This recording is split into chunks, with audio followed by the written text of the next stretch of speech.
From the southernmost point of Dorne to the lands of always winter, what is west of Westeros and the shadows in the east, this is Casterly Talk, and the Game of Thrones rewatch continues.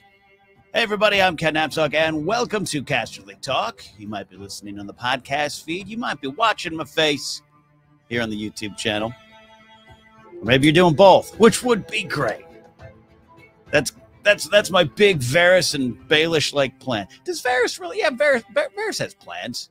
The whole restore the Targaryen thing. Yeah, okay. I apologize, Varys.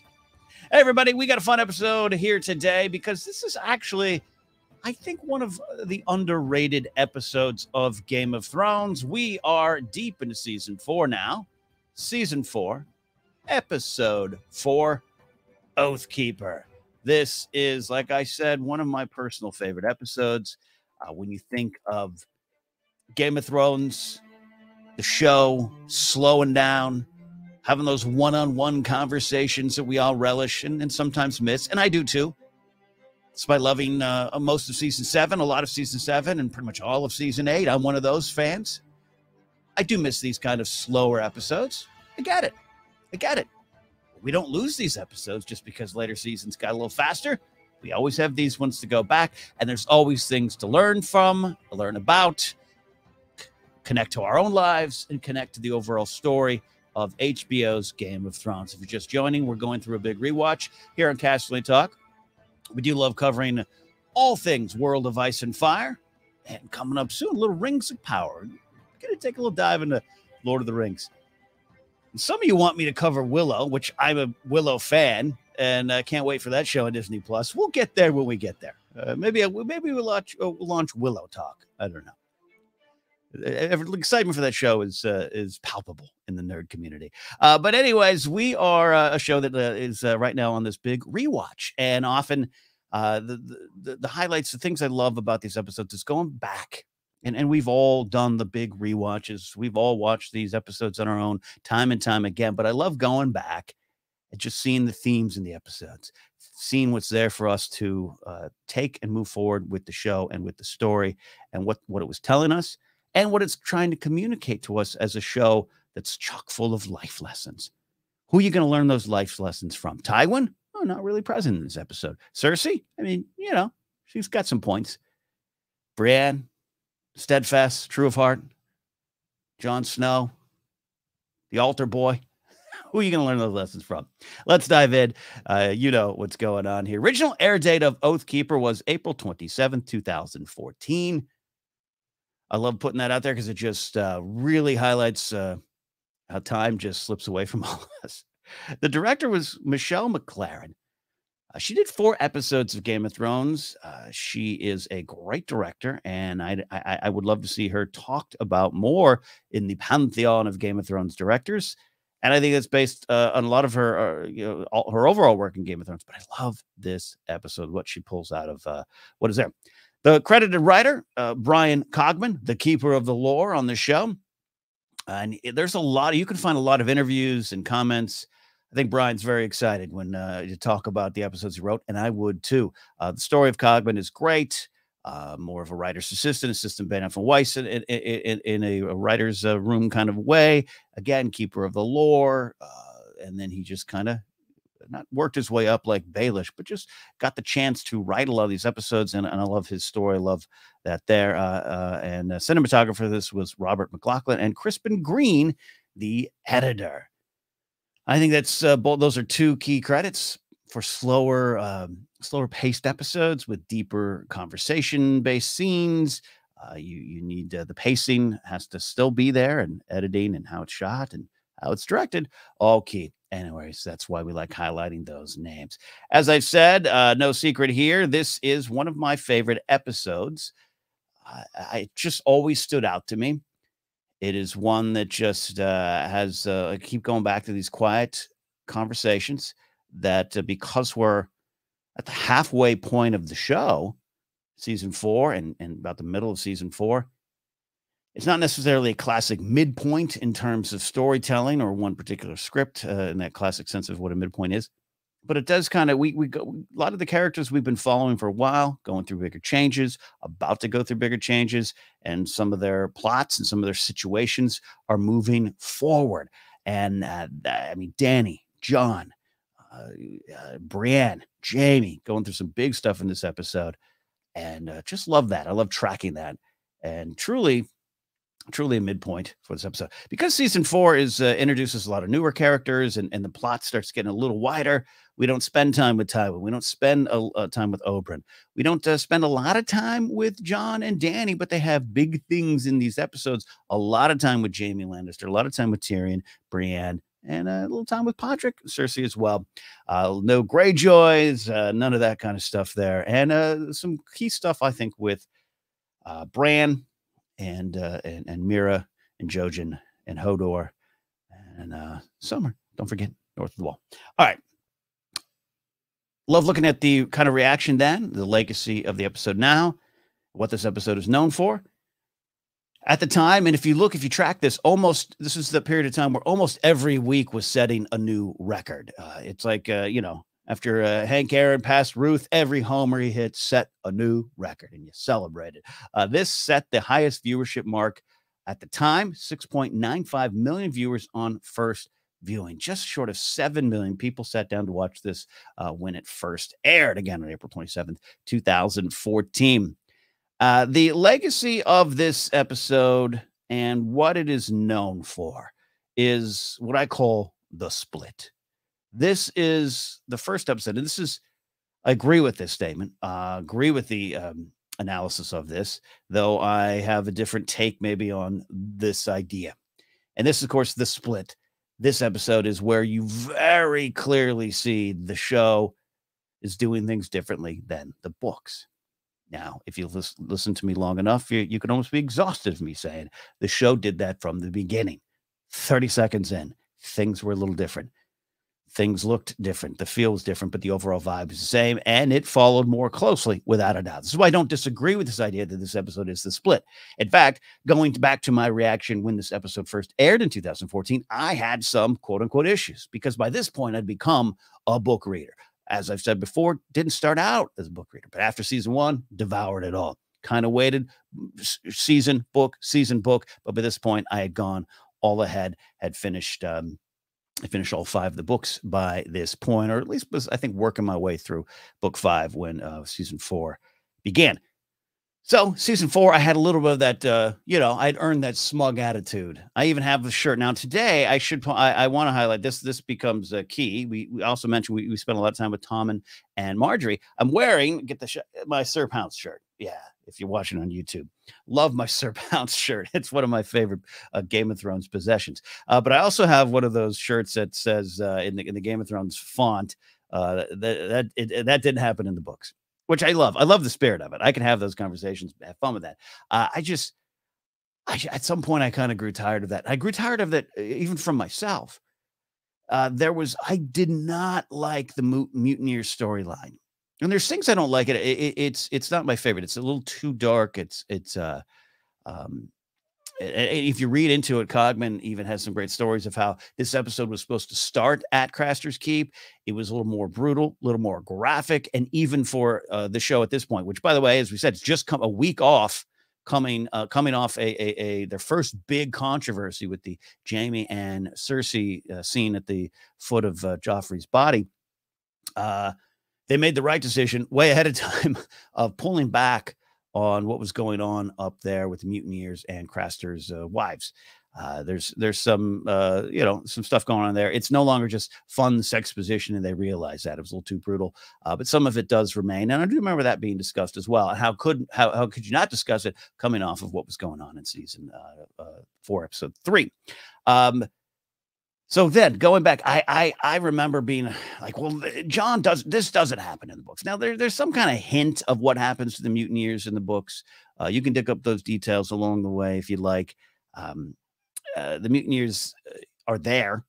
They're up there. They even though it's slightly different, they do take out Jorah Mormont. They're up at Craster's Keep. Some has to happen to them in the books, and maybe they'll still come. We don't know. George let us know.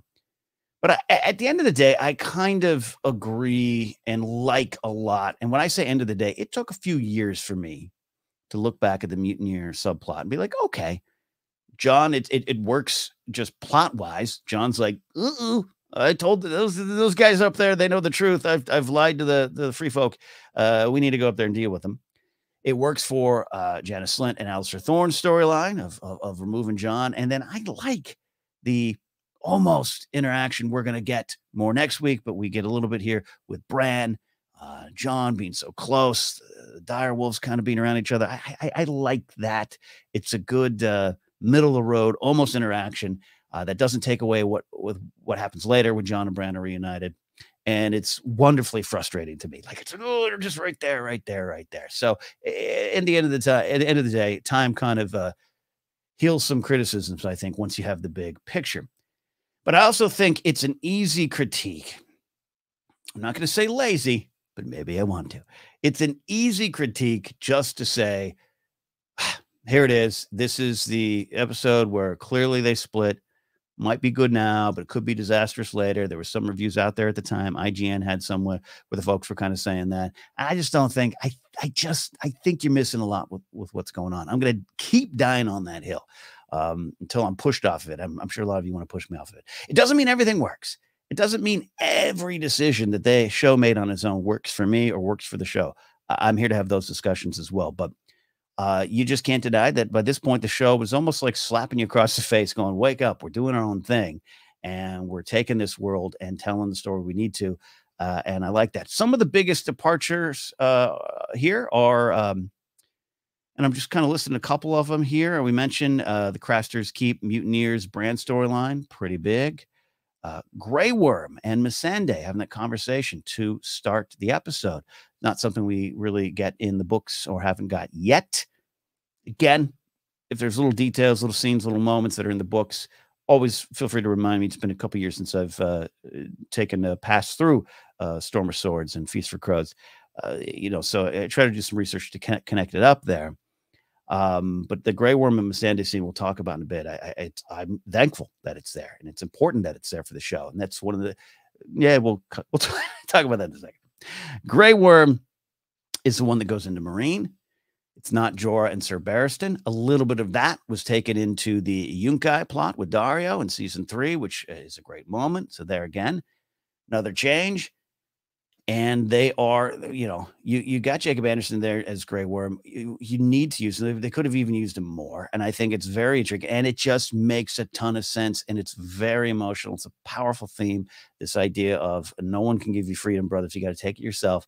And that is a change they made. And I'm here for it. I'm here for that one. And of course, the big one, something that was, I guess you could say, suggested by the books. But it's totally different. And this is the reveal of the Lands of Always Winter and the Night King. And man, that was something back in 2014. I love this.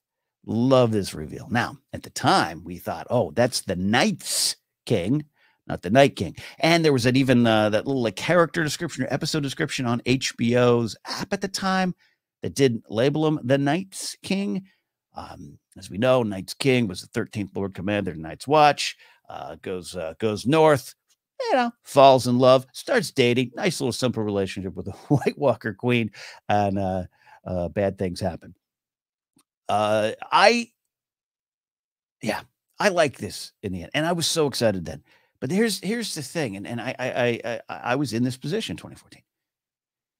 You have that sequence at the end of the show, which it's wonderful. It's White Walker horror, which I always those White Walkers always scared me back in the day. It's this big reveal. It's the most we've really ever seen of them. You have the horror of the screaming child being turned into a White Walker, and this reveal of this icy Darth Maul, which is, I still think, fair to call him that. Leader of it. Oh, that's the Night's King. Here we go. And then you could tell your friends.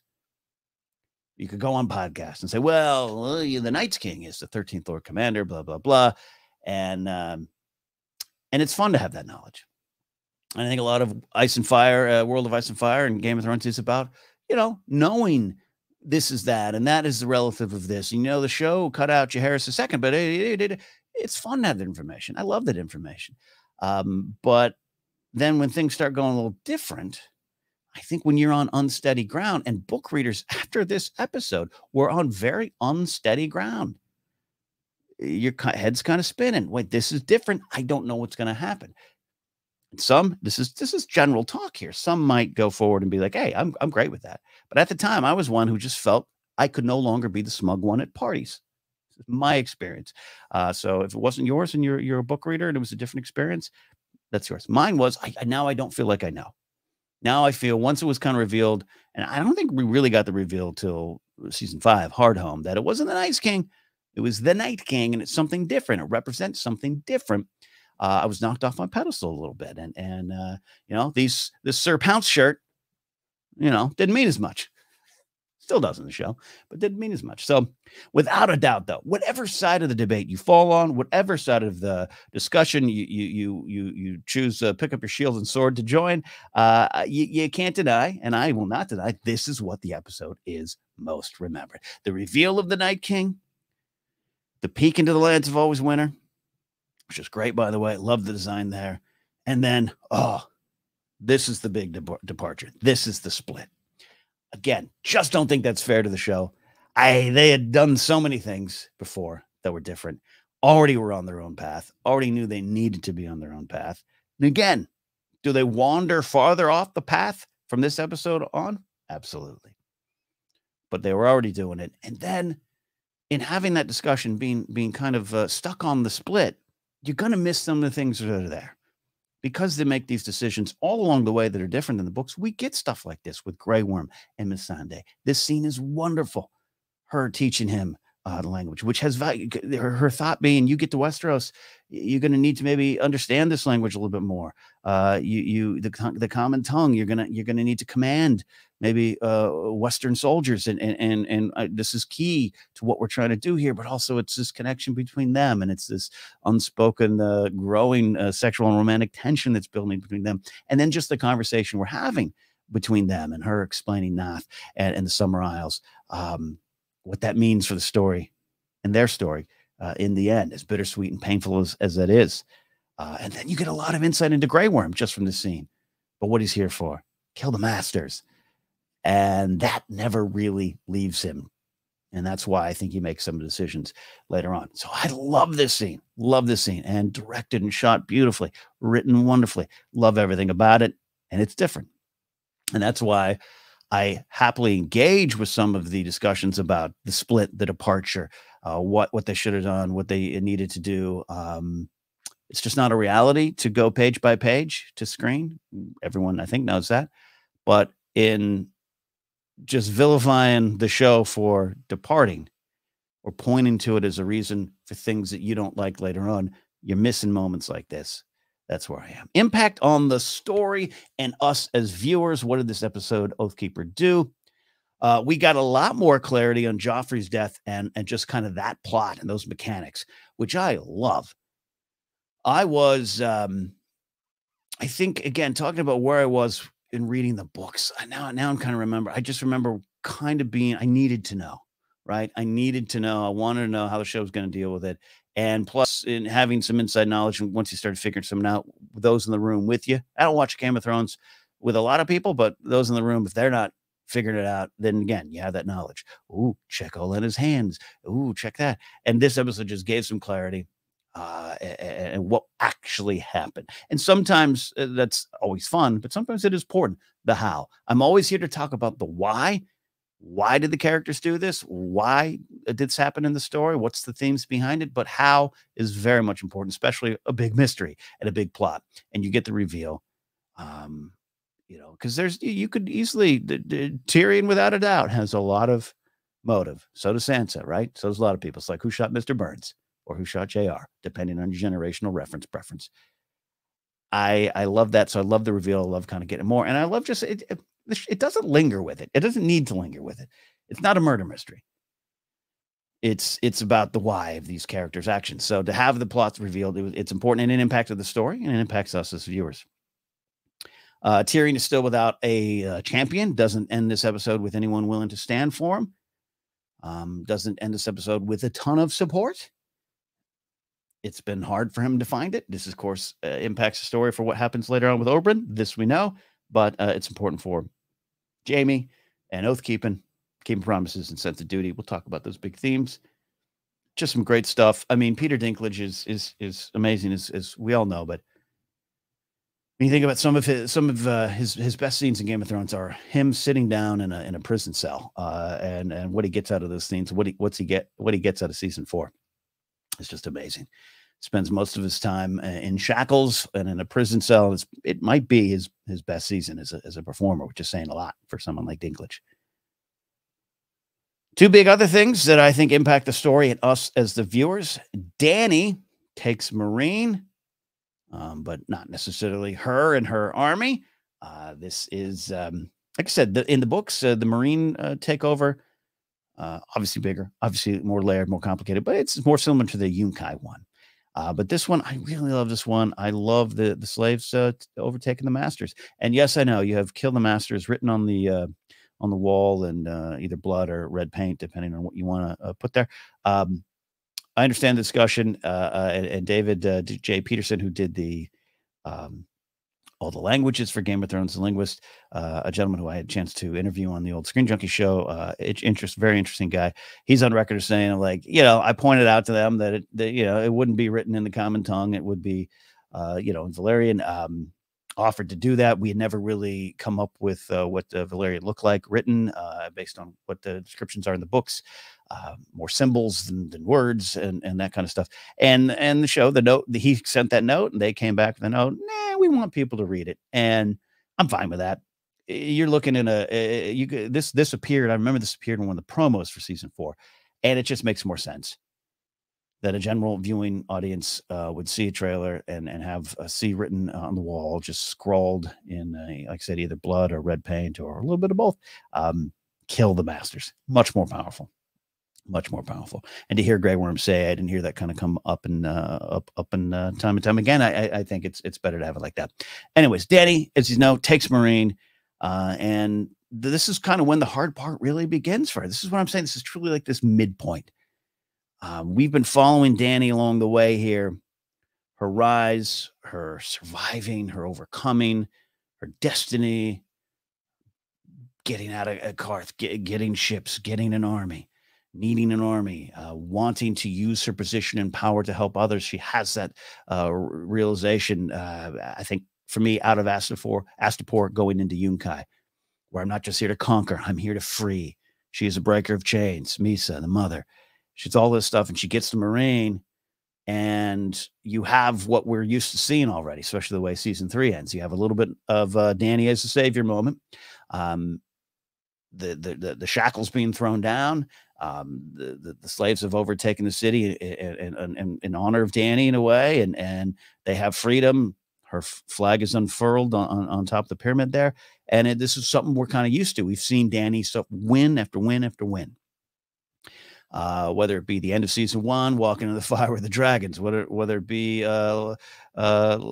closing the vault and getting out of Karth with what she needs, Astapor, Dracarys, the big moment, Yunkai, even though it's heartbreaking for Jorah when she's more worried about Dario, she gets the city and its victories and the big Misa moment. And here we're so used to this. It's win after win after win for Dany. Big losses are going to come. Big lessons are going to come, which is why I love going back to this episode and see not where it starts to turn for Dany, but where it gets deliciously complicated, bittersweet, challenging. As I've said before, I've talked to a lot of friends, and we'll have, Andres Cabrera back on the show without a doubt. And he always talk about how he loves Dany, but Dany Meereen frustrates him. And I think that's kind of the point. I think a lot of people agree with that. And so I love going back to this episode. I think it's a big impact. It is us being so used to seeing Dany win, and we are always rooting for Dany. I root for her the entire time in Meereen. But right away, she is faced with a big moral decision. She chooses to go one way. We'll talk about injustice versus justice, this pursuit of justice, big theme in this episode. She makes a decision at the time. I think we were all going, yeah. Right away, we'll see, especially when we really meet Hizdar. That does come at a cost. And saying it's a lesson, it almost seems too small for what's going on with Dany. I don't want to just write it off as a little morality lesson for Dany, but it's really interesting stuff. And I love that this episode really sets us up for that. It's the victory parade, but reality is coming in the morning. And I love that. Really impacts us, really impacts the story. We also, again, the big one, we get to meet the Night King. And fully reminded of the great evil out there in the world. There's a lot of debates to be had over the Night King, his army, what it represents. I think it's wide open and therefore open to some different interpretations. I've seen and heard a lot of discussions about it that I love. It represents climate change. It represents this. It represents war. It represents, and I think it all is valid and all matters. I think you can put whatever you kind of want to this, and it doesn't change the story, because I think, to me, the Night King in the end just represents this kind of almost omnipresent evil, and that we as a society, they as a society here in Westeros and little Essos, would the Night King have gone to Essos? That's the question I've always had, and I think yes. That it's there. And we're so worried with here. We're so worried with ourselves here. So worried with our choices here. We're so worried about fighting each other here, that we can never come together out of any kind of compassion, empathy, desire to survive together and deal with what's there. That is without a doubt. It's a simple, general bumper sticker level advice and insight, but it's there. It's present. And I think this as an episode that just this reveal at the end, just it reminds us, number one, because we've only really seen, outside of, I think, the end of season 2, the White Walkers are, just things we've glimpsed. We see Sam slay one, so you get to really see the design of the characters and everything that. But we get like good 2 solid minutes with a crying baby and a White Walker going back home, and we see the Night King. And I remember at the time in 2014, I don't know how you out there felt. I was wonderfully terrified. Just absolutely loved the reveal, mesmerized by it. And then I love that it fades in the background. It's always there, but even we get caught up week to week. And the machinations of the court, what's going on with Dany, who will be on the Iron Throne. That's the fun stuff. And then, boom, it kind of comes back. That's why I think this episode, talking again about midpoints of the entire series, this sets us up going forward. Hard Home is so effective. And it's effective because of, I think, this moment. It's effective because what we know at the end of season 2, what we see along the way at Craster's Keep, what we even saw in the first 30 seconds, few minutes of the show. Hard Home is the moment you hear those dogs barking in Hard Home. Can't wait to discuss that. I think you think of all, it's a Rolodex of White Walker memories. Oh, yeah. We forget. And I think the show does a great job with that. So, in the end, is there a debate to be had over the Night King's motivations? And we never really got to learn. And he's vanquished. Yeah, I can understand it. I don't think I was ever expecting the Night King to sit down and have a monologue, some exposition behind him about what he wanted, like some of these other characters have. Because I just don't think what he wants matters as much as just why he is there and why they are there. A great evil, a great threat, a great problem that is always hanging over us that we just forget. And again, this is not some deep philosophy here coming out of me. This is not some deep, wonderful insight. It's just there and present. And I love this scene. I love what it means. I really do think it impacts the story. All right, moving along here. Hope you guys are having fun looking back at this episode with me here. Love going into foreshadowing and things with more meaning. These are the big moments that mean a lot going forward. These are the little moments, or these are sometimes just the little goodbyes. Oh, that's the last time they'll be together or that's just the last time they'll be together. A lot of it there. I mentioned the conversation that begins this episode, Grey Worm and Missandei. It's just love the conversation about the Summer Isles, the island of Noth, and wanting to kill the Masters. Again, Grey Worm says he doesn't want to go off to the Summer Isles. We know that's, always say spoiler for those who haven't watched the show and are doing a rewatch with me. Apologize if I get ahead of the show, get ahead of the discussion. But, This is what we're here for. We know that's where he ends up, but I think it's a strong reminder. And I keep going to this term midpoint, which is I didn't make a lot of notes on midpoint. It just kind of emerges and discussing here. The idea of a midpoint, and then there's some different discussions in screenwriting techniques, storytelling techniques, but the way I always look at it is you got your beginning and your end, and the middle is this midpoint that is taking the characters and their journey so far, colliding it with what's going to happen. Big change. It's a plot mechanic, but it's a crossing of the story. Taking these characters in the story from the beginning and really transition it to what's to come. And for Grey Worm here, this is one of those moments where I think he is an absolute hero. He's done something. He will do something heroic in this episode. He'll do even more heroic things later. We love Grey Worm. You should. I think you should. He's overcome so much. He's got such a great philosophy on it all, as horrible as his life has been to this point. I love some of the stuff where he's like, nah, wouldn't change my name, wouldn't trade it all because it brought me here. I love that philosophy. As hard as it is to hold to in life, I think it's great. But he is changing. He's growing. He's falling in love with Missandei, but his goals are kind of stated very clearly, and those are the goals that might drive him forward. Kill the Masters. He does not want to go off to the Summer Isles. He wants to kill the Masters. And I think even by the time that he gets to Westeros, that's why he remains loyal to Dany. Not just a matter of killing the Masters or breaking the wheel, but this is what's in his heart. This is what his goal is, and this is what drives him forward. I think it's powerful stuff. I think this scene is really great. A lot more foreshadowing. In Meereen, we also get to meet Missandei, who will have, in just a short amount of time, go from a really sympathetic character to a really sympathetic character. I feel for him, feel for the whole situation around him, and it's a big, again, don't want to say lesson for Dany. Lesson sounds cheap, but it's a big learning moment and maybe a defeat for Dany when with what happens with Missandei. Going to a lot of stuff with Jaime Lannister. The little things, so many Jaime things in this episode. It's a big Jaime episode.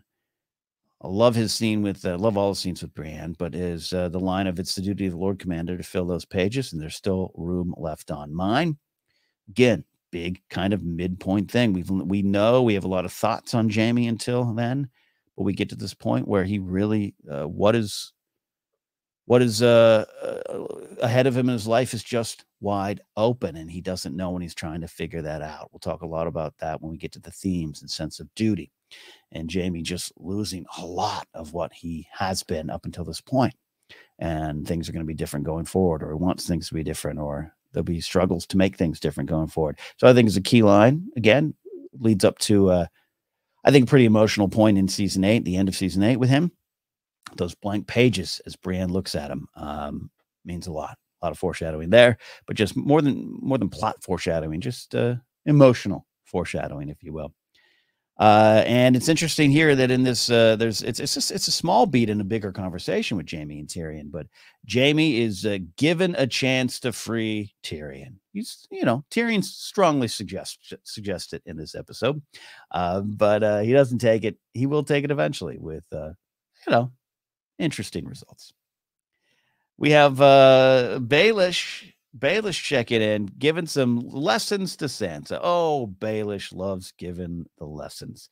And it's, I think it's a great moment that is about Baelish trusting Sansa enough to give what is described, I think, by Benioff. No, actually, I think it's Weiss. It's hard to tell them apart, right? They both kind of talk about this moment as Baelish gives, he trusts Sansa enough, obviously likes her enough to give her kind of the truth. And then she calls him on it. She's smart enough to call him on it. So he likes that. So he gives her just a little bit more of the truth, or another version of the truth. He's never really going to give her the truth. That doesn't really come out of him until the end, I think. But I think we focus on Baelish in this episode. Aidan Gillen at his best.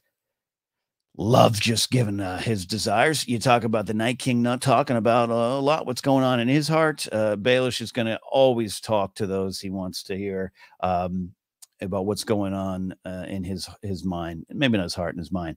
It's described in the notes from Benioff Weiss as Baelish will do this to people he feels has no power or maybe needs him. And that's true of Sansa in this moment. Highborn as she is, she absolutely needs Baelish in this moment. She is kind of beholden to him here. So it's someone with less power, and Baelish loves to flash his power over those people, his plans, and says what he wants to say. I don't think he says too much. He just says what he wants to say. So we focus on that for that reasons. But you should also look ahead to all the lessons that Sansa will put together. She's getting it. That great moment she says, "I don't believe you, and here's why." Baelish smiles like, "Yeah, you're absolutely right. So let me give you another kind of half-truth and mostly a lie. Let me keep playing the game with you." This is another wonderful midpoint of the show. Sansa still has a lot more to get through, a lot more pain, a lot more horrible things will happen to Sansa. This we know, but this is we are far removed from the little girl that showed up in King's Landing with the big dreams of becoming a princess and then a queen. We talked about last week when she is fleeing the city with Ser Dantos. And she gives that look back, the one that's in the trailer shot of with the cowl, the cape on, and everything, and she gives a look back at the city as if to say, "I'm gone. I'll never be here in the same way again if I'm here at all." And I think this is again another midpoint moment with Sansa. She is no longer what she was. She is far from what she will be, but she's starting to get it. And I think that's what's important about this conversation, even more than just Baelish revealing some plot and revealing his dastardly plans as much as he wants to. Some little foreshadowing things with more meaning. Ollie, we get Ollie training. Oh, Ollie. And he wants to train with the big boys. And John and Gran and everyone kind of cast him aside. It might be a little bit of a mistake. We'll see. But Ollie says he's the best archer in his hamlet. They're really setting us up. Ollie, of course, is a show-only creation. And I don't even know if there's any suggestion of an Ollie in the books. I don't remember that. Anyone can remind me if you'd like to. But Ollie is show-only. And, man, they're setting us up. They're setting us up. From Ygritte killing his dad in that shot, the same shot that he's going to mirror in the Watchers of the Wall episode, and now him just going, I'm a really good archer, and everyone like, sure. Gren said, yeah, if you're hunting rabbits. They're setting us up for pain later. They let us know, though. They let us know. Last goodbyes, at least for a bit. Jaime and Brienne. A lot of emotional stuff with them, a lot of things in their relationship. So that one's kind of a big one. But a smaller one that is just as important to me, I think, is Bronn and Podrick. They'll meet again. They get to say goodbye here. They've been through a lot together. The connection over Tyrion is great. So there you go. Looking at favorite moments and scenes here as we keep going with our discussion of Oathkeeper, Season 4, Episode 4, directed by Michelle MacLaren. I love talking about favorite moments, scenes, and lines. One of my favorite lines is from Grey Worm as he sneaks in with the rest of the Unsullied or some of the Unsullied into Meereen and goes to the slave quarters. As they're having a discussion, as Mossador is trying to convince them to rise up, and they show up, the Unsullied show up with weapons, but more importantly, they show up with a purpose, the why. No one can give you freedom, brothers. You must take it. And I just like that line as its own, and it has some bigger meanings, of course, to the story and to life in general, I guess you could say. But love it here. Love it coming from Grey Worm. Keeping in line with his kill the masters. I don't want to go to the Isles. I'm going to stay here and take care of business. Absolutely love Jaime and Tyrion in the cell. Love the conversations we'll have later. Again, I could go on and on and on about Peter Dinklage just owning every scene while sitting down in some soiled hay in a prison cell. Wonderful scene. Love the line, Sansa's not a killer. Not yet, anyway. Again, almost as the episode itself is like, we're at the midpoint. People are learning things. They're growing. They're changing. Baelish, this is just good. You can get this tattoo. Here. Baelish has got a couple lines like that. Last week too with his he was a drunk and a fool. I don't trust drunk fools. This week we've got 2 lines from him that I really love. A man with no motive is a man no one suspects. Love that line. Again, you don't always have to agree with Baelish. I don't think we all should live our life like Baelish, but there's some good advice in there. I also love his line, I don't want friends like me. Yeah, that is deeper meaning. I have to ruminate on what that means for my own life, but it means everything for Baelish. It also is a big confession to me, not just about plot or crimes, but it's Baelish going, yeah, I'm pretty bad. I don't want friends around me. I can't trust friends. If I have friends like me, I can't trust any of them. Don't trust me, which is, at times I'd say he's been pretty honest about to people. They've got a great conversation with Olenna and Marjorie. Love reading notes from Brian Cogman on this, where he was looking at pictures of now the late Diana Rigg and looking at her stuff, the TV stuff, what was the Avengers and stuff like that she did way back in the day, right? I, of course, remember her most from The Great Muppet Caper and the Bond stuff and everything. And him just, Cogman having this realization, they're already cast, but Natalie Dormer, I should say, is Diana Rigg of now. And Diana Rigg was her back then. And just how that makes a lot of sense for Marjorie and Olenna. So that little bit of insight going into the scene just makes the scene pop even more for me. It is also a scene about a big reveal. It is Marjorie who's often in control. She's often, very good, very cunning, very calculating. And here she is kind of a little lost, Again, this is kind of the, she's got this thing. If it didn't work with Renly, didn't work with Joffrey, don't know what to do. Am I even betrothed to Tommen? I don't know. No one tells me anything. She's kind of lost. And Olenna calms her down and then just reveals her side of the plot. I'm here to take care of you. So you can focus on the scene for that, but I also just love the dialogue. And if you look at it from Olenna looking at Marjorie and saying, forget my son, forget my grandson, he's all right, but it's you. House Tyrell is yours going forward, and recognizing that.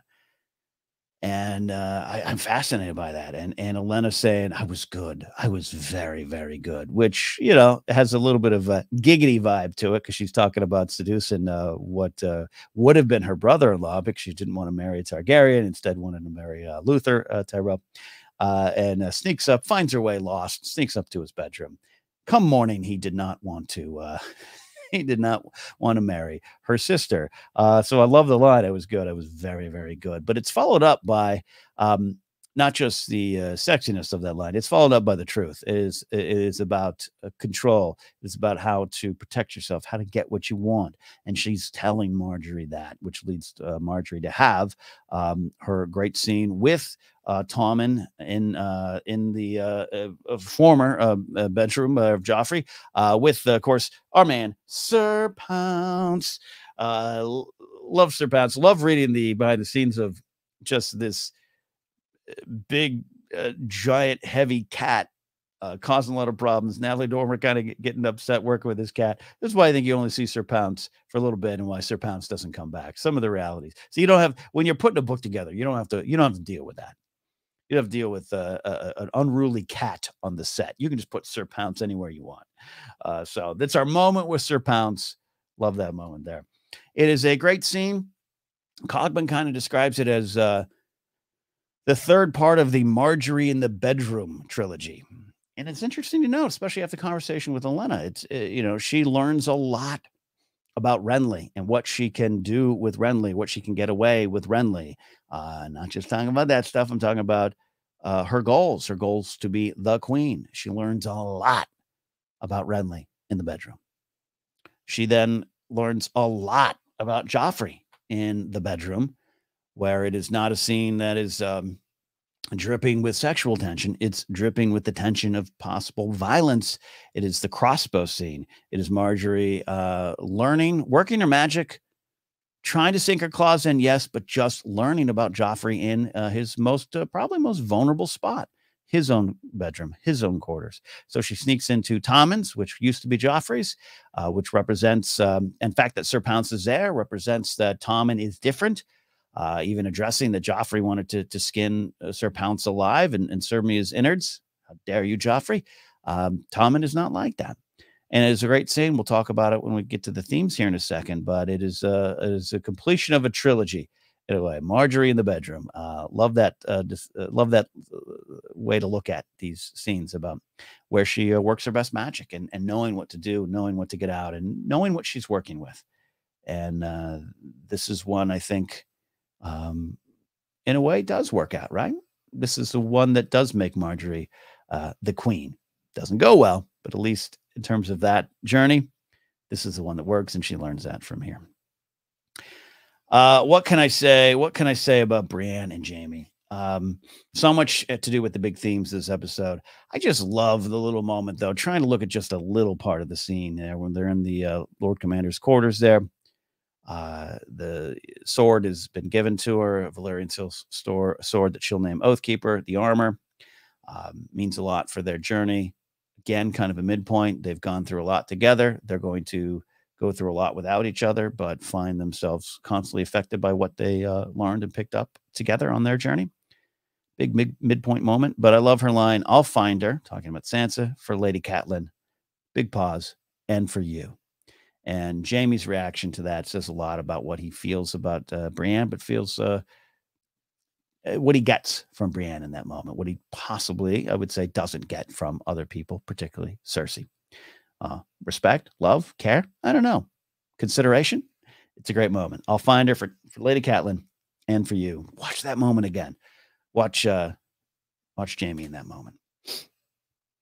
I gotta say this. One of the reasons I think I didn't, especially in 2014, didn't love the Mutineers stuff, other than it's not like that in the books. Jon doesn't do that in the books. Bran's not there in the books. Other than that, I just kind of really dislike Carl Tanner of Gin Alley, which I think is a testament to Burn Gorman as a performer. Even from the moment you first see him in previous episodes, yeah, you just don't like him. That's why they cast him. They knew what they were doing. Again, in the books, Jorah's killed off by lesser characters. There is, it makes a lot of sense. But reading again some of Cogman's notes on this, he said they felt the Mutineers too was paying off this idea of how far the Night's Watch has fallen.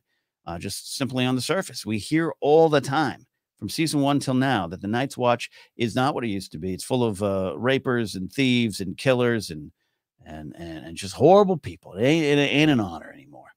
And they felt that the Mutineers, they got a chance to maybe pay that off a little bit, because other than just some bad behaviors up at the wall, the way that Sam and Gilly are treated, all that kind of stuff, I think you don't really see it. I kind of agree with that. It's just they're up there at the wall. This is where you really see how horrible some of these characters are, how some of these people are, and that they're just wearing the black because it was that or death.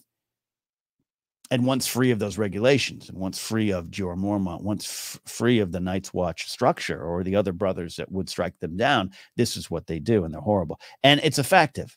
I just don't like a lot of it. And again, I think I don't like it because it is effective, and Burn Gorman is so good. And I'm such a Jorah Mormont fan. And the detail of that skull, if you read about that skull, they actually kind of cast a little bit of James Cosmo's face and his structure, his teeth and everything. So it really, it kind of is his skull in a way. And, you don't do that to my Mormonts. So I love that moment, but love it because, I hate it so much, I guess you could say. And then favorite moments again. I really love the Lands of Always Winter ending, and I just love seeing the Lands of Always Winter. It's one of those things. If you're like me, and you probably are, you get obsessed with these maps and the worlds of Game of Thrones, the lands, and I've always just been obsessed with the Lands of Always Winter. One of virtual 360 tour of the Lands of Always Winter. So I love kind of seeing that. Just seeing it. That's all. Let's get in the time we have left here today in the discussion of the themes and lessons and what's going on in Oathkeeper. Some of the big themes here are the sense of duty. Duty comes up a lot, and what it is, what your responsibilities are, what are your duties, and what is your allegiance to those duties, or what are you as you try to serve those duties? That's big. There's one big theme of the quest for power. It's a power that never ends. Uh, I'll start that with, you see the Night King. We don't know his motivations, and you don't need to. He just wants to take darkness and spread it across the land. It's a quest for power that will never end, never end. Baelish is searching for power here. Alistair Thorne searching for power. A lot of that there. And then this idea of justice versus mercy. And here's the thing. When we get to that discussion of Dany Marine and the stuff that Sir Barristan's telling her, it's hard to kind of parse. It's hard to kind of pick apart and say anyone's right or wrong. And I think that's one of the marvels of Game of Thrones versus other fantasy or bigger sci-fi properties or fantasy properties or wizard properties, whatever, that are more morality tales. Game of Thrones is a morality tale, but it just kind of leaves a lot of things open-ended and not just presents both cases, but just says these are tough situations.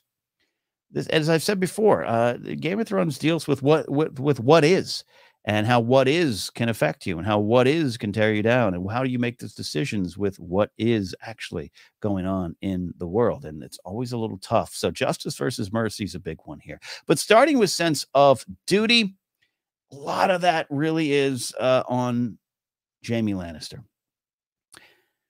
A lot of duty talk pops up, including even Locke joking about it when he Noah Taylor getting up there to the wall and befriending Jon. Jon asks him why he's here, and Locke even says, sense of duty.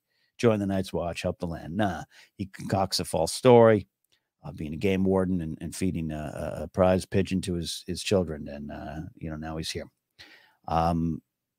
So that's just a joke about the duty idea, but it's all through it. Jaime's lost himself, and he can't fulfill so many of his perceived duties, or what he feels are his duties and what have been his duties. And I think personally, because this idea of Jaime has open pages in front of his story, and you can look at it of just like, again, his identity is the Kingslayer all through the land. And even going back to that great scene with Tyrion and him in the cell here, where he asks Tyrion, did you do it? And Tyrion jokes, the Kingslayer brothers, how does that feel you? That's been his identity. We've talked a lot about that. He's so much more, and he wants to be seen as so much more. Again, which is a testament to Bran in that moment, saying she'll do it for him. It's one of the moments where someone actually sees Jaime, maybe sees him as he wants to see himself, or what he could be. Jaime has a lot of perceived duties, a lot of them. Last week's themes, a lot of them was protection, and Jaime's had a big failure of that duty. If protection is one of his main duties, Cersei is reminding him a lot in this episode. I know a lot of people were a little upset that Cersei just did not give him the what for what he did to her last week. But the show didn't deal with that, obviously. But Cersei is a little upset. She's a little upset at him. A little bit. And Jaime feels as though loyalty to her, love to her is one of his duties. And he's trying to get back to Cersei. She keeps putting obstacles up in front of him here. Maybe justified in a lot of ways. He's training with Bronn to try to get back to himself, his duty as a fighter, as a swordsman, the greatest in the land, the greatest, Kingsguardsman in the land, now the Lord Commander. He's all these duties. But then he's running from the duties he still has, or duties that he could accept, things that he can still fulfill, that he doesn't need his hand for, that he doesn't need Cersei for, that doesn't need his title for. There's a lot here in this episode where Jaime, I think, hides behind other duties. Again, the titles and what he wants. But as Cersei is protecting, questioning his ability to protect, questioning his ability to fulfill his duties, another duty, another oath is revealed, the one that he made to Catelyn Stark about getting Sansa or Arya, but now they kind of just accept that Arya's probably dead. It's going to be Sansa. And he has dared to make another oath to someone else other than Cersei, to someone else other than the Lannisters, to someone else other than his duties as Lord Commander. And that infuriates Cersei. And here is Jaime again at kind of this midpoint again. This is what he was. This is what he could be. And he's here at this moment. And how he goes forward is completely unwritten. And Cersei does not want that. And she makes him choose between this new oath, this new duty, which just represents what he could be. She still needs him here too. She still is trying to fill all of the voids that are in her heart and soul. She wants this kingdom, and we know that the very kingdom she wants to squish in there to hide the pain, a lot of it very justified. A lot of it, things Cersei should not have suffered, but that comes crashing down on her in the end. So she is angry. She's upset. She's holding Jaime back in this moment. And he has so much wide open space going forward, and he has these new duties. Now, he says in this moment, look, yeah, absolutely, I made an oath to Catelyn. What do you want me to say? I wanted to get out. I wanted to get back to you because that's my duty to you. That's what I wanted to do. You can't fault me for that. Cersei doesn't really believe that, and I don't know if he believes it. I think there might be some truth to Jaime saying that in this moment. I've said whatever I said. I killed my cousin. I tried to do everything I could to get on out of there, to get back to you. I think there's a lot of truth to that. I really do.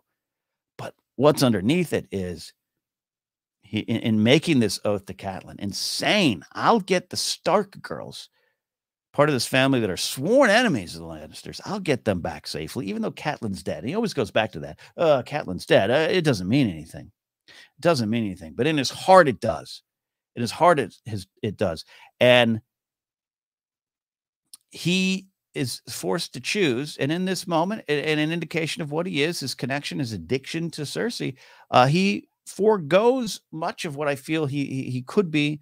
He forgoes so much of himself and sends Brienne forward, gives her the sword that his father was like, I don't care. I made it for you. Keep it. You're a familyless, middle-aged, failed Lord Commander. I don't care. He gives that on to Brienne, gives her the armor. She's not quite a knight. It's a big moment for her into what's going to happen with her life. And they're forever intertwined, sometimes painfully. This I know. But another midpoint moment for both of them here. But I love that for Jaime, he is just saying, I am, at this moment, I am too weak. I have my choices. Cersei's given me this choice. She's, Cersei says, what if I told you right out, get Sansa, kill her, bring her back to me? Would you do that, or would you keep to this silly idea of this oath to a dead woman and bring, get Sansa to safety? You choose. Jaime's not strong enough to say no to Cersei, but he knows in his heart, I think, that this is the oath that is more representative of him at this time. So he sends Bran, who has a great sense of duty. It's wonderful. Love the reveal of the name of the sword, Oathkeeper. Love that moment. I think Michelle McLaren and the actors get so much out of that moment, even more that might have been on the page when she names the sword, and it affects Jaime. I think if you watch that moment again, it's another moment of I can't do that. I can't do that, but Brienne can. She always steadfast in her pursuit of duty. We know duty is important to my man Stannis, and in the end, she'll fulfill her duties, her oaths. Time and time again. That's why Brienne is such a popular character. Truly steadfast. Truly the heart of a lion, the heart of a knight. And this is such a big moment, I think, for her to declare, yes, it's Oathkeeper, because I keep my oaths. I know who I am. And despite any titles, I'm not Lady Bran. Technically, I am. Great humor in the moment of Pod saying sir and then lady. But I'll keep my oaths, keep my duties. Jaime struggles with that. He's still got a ways to go. Great stuff. Other duty conversations. Marjorie talking to Tommen about his duties as a king, his duty as a husband, his duty to protect her, to keep her safe, duties that perhaps Joffrey was not prepared to handle and keep to. Love her kind of appealing to Tommen's sense of goodness, his wisdom that he's already showing, that Tywin is trying to cultivate in him even more. It's a great moment for Marjorie. It's a good moment for Tommen too. That poor kid, that poor cursed kid. But Marjorie appeals to his sense of duty as being a good king and eventually a husband. And I'll be your wife. We gotta have secrets. Your duties to me is your wife, not your mom anymore. Great power play. pod, and his duty as a squire. We start his journey of squire has already really begun with Tyrion, of course, but it's really moves forward and amps up here. He's got duty. Sam regrets giving up on his duty to Gilly. Get a little conversation about it. There's more that goes on at the wall than just this conversation, but Sam has that too. He's regretting his decision. He had a duty to Gilly, to protect her, to protect the kid, and he feels as though he's moved back on it. And then I love too that Jon receives support from those at the Night's Watch who still have a sense of duty to him, maybe as a friend, as a brother, and to the memory of Jorah Mormont. Alliser Thorne and Janos Slynt have a different sense of duty, more of a duty and an oath to the quest for power. The Janos makes what would be a bold move. Yep, send Jon, agree to his plan, send him to get up the mutineers, get up to the mutineers, and then they'll kill him, and he'll be gone out of your way. And I think they think, he'll probably have to do that alone. But they underestimate the sense of duty and sense of honor, and a lot of those still up there at the Night's Watch. And I love that moment when they all start to rise, except for when Locke rises and the music cue changes. I think Olenna has a great sense of duty as well. Her duty was initially to marry a Targaryen, and she didn't want that. She says, then goes into the whole story with Marjorie about how she seduced eventually her husband there. To me, that shows that Olenna has a sense of duty to something else, herself, eventually to her family, now with Marjorie, and does not keep in line with the duties she's supposed to have to society, to the patriarchal society that's there. They wanted me to marry Targaryen. It was all the rage back then. I didn't want to. Not the duty I wanted to carry out. I wanted to do what was right for me, and now eventually my family. And she says it plainly, and just in revealing to Marjorie that she had something to do, a lot to do with the death of Joffrey, saying, "Oh, but I do know. You don't think I'd let you marry the beast, that beast." A sense of duty to Marjorie herself and her own ideas there. So Olenna, wonderful character, ties into so many themes in Game of Thrones. Talked about the quest for power. That one's pretty simple, I think. Baelish is, it's crazy. Baelish has given up so much. Sansa's recognizing that, but it's not enough. It's never enough. That's the big lesson. This is a big Star Wars lesson. Greed, the thirst for power, the search for power. It never ends. And it's often only ends at your own destruction. Talk a lot about the big lessons from characters like Stannis. I think in the end, even Dany. I think that there's bigger things going on there, of course. But Baelish, just in this moment, like he's burning it all down. That thing of he'd burned down King's Landing just to be king of the Ashes. You see it, and it's this quest for power. He tells Sansa the truth, and then tells her a little bit more truth, and says, "I'd risk everything to get what I want." Sansa says, "And what do you want?" Baelish, everything. The quest for power, it runs through so much of this show. And in the end, it is not about, hey, who's going to sit on the throne? It's what does that quest for power do to all these characters? Alliser Thorne, a character I kind of like. He's not the best. There's some things I like about him, but he can't see his duty from the quest for power. He confuses the two. It's going to be his undoing. And then, of course, I said Locke jokes about the sense of duty in this episode, and he doesn't stop there. He has a little bit of a quest for power going on with him as well. Promised so much from Roose Bolton. So power, the thirst, the quest, the search, the grab for power, which is something Game of Thrones deals with a lot. Power is power. What happens to all those characters? What happens to the ones who don't necessarily want power? They do things out of not just the kindness and goodness of the heart, but with the bigger picture in mind, which is interesting again, because this is an episode where the Night King emerges, reminding us all that the greater good is something to keep in mind when there's great evil out there. The final big theme here is justice versus mercy. What is justice in this land? Comes up a lot. What is our version of justice? What do we feel is right? Once again, we are cheering Dany, but the slow slide keeps going. And for those who maybe haven't heard me talk about this before, I never say that stuff in a negative way to the character of Dany. There is darkness in her journey. There's pain in her journey. And there's a powerful, painful ending coming.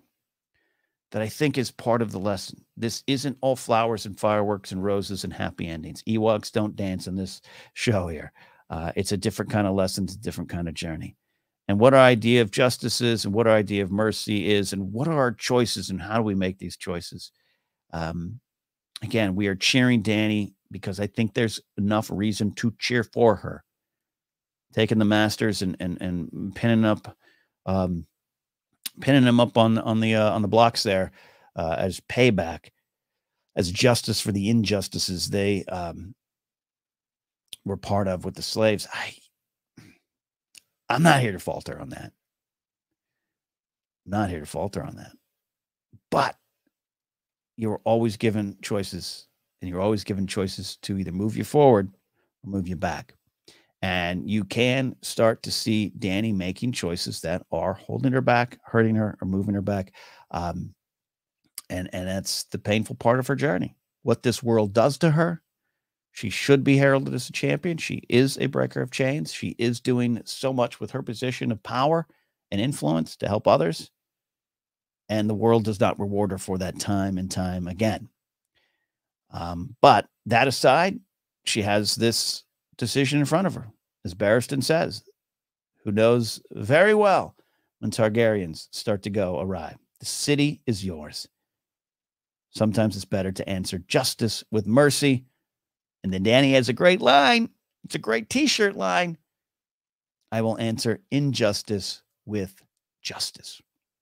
The search for justice is big. Jon, in playing upon everyone's sense of duty, says we need to do this not just to protect ourselves at the Night's Watch, as the Free Folk and the Wildling, depending on how you want to look at them, if the Free Folk army comes down and they get to Craster's Keep, only 60 miles from the wall here, those mutineers are gonna roll on us and join the army if they're given the chance, and probably be killed before they even have a thought to do so.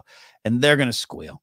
We got to protect ourselves. But also, we got to get justice for Jorah Mormont. And that, boom, inflames a sense of duty in a lot of the members of the Night's Watch. That is a more direct sense of justice, right? I don't know what Barristan would say about that. Is there any mercy to be given to the mutineers? I don't think so. Which is why it feels back into, and I'm just thinking aloud here, this is why it's so complicated with Dany, why it is a powerful story to track for Dany. And I even hesitate to say her fall from grace. That's not fair to Dany. Daenerys is this wonderful character that society just time and time again does not treat right. And but I think, though, in this moment, it's interesting to go back. We talk about this big theme of the midpoint of the story, the midpoint of the character's journey. Dany gets this big victory, as I said, and the first thing she has to do is make a decision on how best to go forward. What is your sense of justice? What is your thoughts on mercy? And how best can you heal this land that you just took over, this land that is yours? You have the power. You are in control. You have done what you wanted to do, Dany. You've done what you said you were going to do. You've taken Meereen. You have freed the slaves. Do you want more? What is your thoughts on the quest of power? And she wants more. She wants to deliver the sense of justice. And there again, too, the quest and the search for power is about more, often at our own peril. And Dany is starting to step out onto that ledge. And folks around here like Barristan are there to hold her back, support her more than hold her up or hold her back. And she's going to make her own decisions here. Is it right? Is it wrong? Are you still going to cheer her? This is why I actually love the story of Dany and Meereen now more than I did when it was on the show. Because when we were watching the show and it was happening out in front of us, or if you're reading in the books too, you want more of those moments. Grab your ships, grab your armies, go take Westeros. Take what is yours. Get more power. That's justice. Burn down the land. Burn those cities. You're outside of the greatest city that ever was or ever will be. I'm gonna burn you first if you don't let me in. And we're pumping our fists. We want that. we are celebrating just like everyone else is when she takes Marine, that I think we all kind of overlook. The big lesson, the big choice, the big moment that follows. Justice versus mercy. It's a hard line, a razor's edge to walk, and Danny's on it. And I'm here to support her as best I can. Open-ended discussion on that. Different points of view, which is why I think we love it. Which is why I think we love coming back to the show time and time again. That is it for this week. Been a lot of fun to sit here with all of you and talk about Game of Thrones, talk about season 4, episode 4, Oathkeeper. We'll be on to episode 5 next in the rewatch. Also here in Casterly Talk, cover any breaking news, more news, anything that George R. R. Martin wants to post on his blog. We'll talk about it. Absolutely. So thank you all for the support. Don't forget to subscribe to the podcast, tell your friends about it, subscribe to the YouTube channel. Even if you don't necessarily want to see my face talking about Game of Thrones or see anyone else talking Game of Thrones, just subscribe to the channels. We build that out and race towards House of the Dragon in August, Rings of Power in September, and who knows what else we'll talk about here. But in the center of it all is our love of this world of ice and fire. You can follow me at Ken Napzok. Go to my website, kennapzok.com. If you want to support the show, you can either use a QR code right here at the bottom of the screen if you're watching on YouTube and send a direct support donation, or you can go to patreon.com/Ken Napzok and support this show and a lot of other things I do. Or the greatest way to even support all these things, watch, like, subscribe, hit bells, tell friends, and keep coming back as we celebrate this world of ice and fire and dig in deep. We'll see you next week and next time here on Casterly Talk.